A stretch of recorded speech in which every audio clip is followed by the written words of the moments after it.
కరీంనగర్ జిల్లా చొప్పదండిలో బీఆర్ఎస్ శ్రేణులు ఆందోళనకు దిగారు. మాజీ ఎమ్మెల్యే సుంకె రవిశంకర్ ఆధ్వర్యంలో నేతల గంగాధరలో రాస్తారోకో నిర్వహించారు. బండి సంజయ్ కొడుకు నిందితుడిగా ఉన్న ఫోక్సో కేసును నీరుగార్చే అవకాశం ఉందన్న కేంద్ర మంత్రి పదవికి రాజీనామా చేయాలన్నారు. మోదీ సర్కార్ బండి సంజయ్ను వెంటనే బర్తరఫ్ చేయాలని డిమాండ్ చేశారు. బండి సంజయ్ కొడుకు హోంశాఖ మంత్రి కొడుకు స్వయంగా మరి రేప్ చేసి అమ్మాయిని మరి వాళ్ళ పెళ్లి చేసుకోకుండా కేసులు కాకుండా ఇదే రేవంత్ రెడ్డి మరి రక్షణ కల్పించాడు.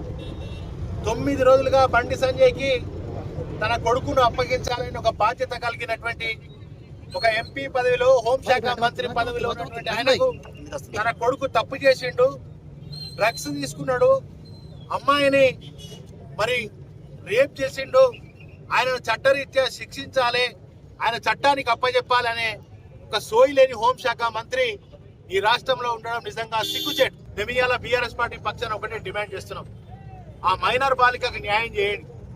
ఈయనను వెంటనే అరెస్ట్ చేశారు, కానీ మళ్ళీ కుట్రలు రేవంత్ రెడ్డి గారు బండి సంజయ్ కలిసి ఒక కుట్ర చేస్తున్నారని ఏ విధంగానైనా ఆ కేసులన్నీ తప్పించి ఆయనను తప్పించాలనే ఒక కుట్ర జరుగుతుంది.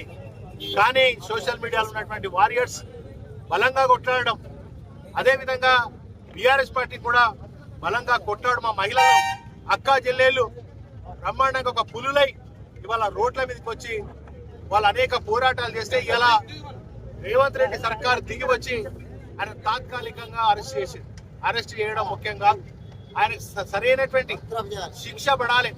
మరి భగీరథకు శిక్ష పడాలంటే ఆయనను వెంటనే హోంశాఖ మంత్రి పదవి నుంచి మరి నరేంద్ర మోడీ గారు బర్తరఫ్ చేయాలని మేము డిమాండ్ చేస్తా ఉన్నాం.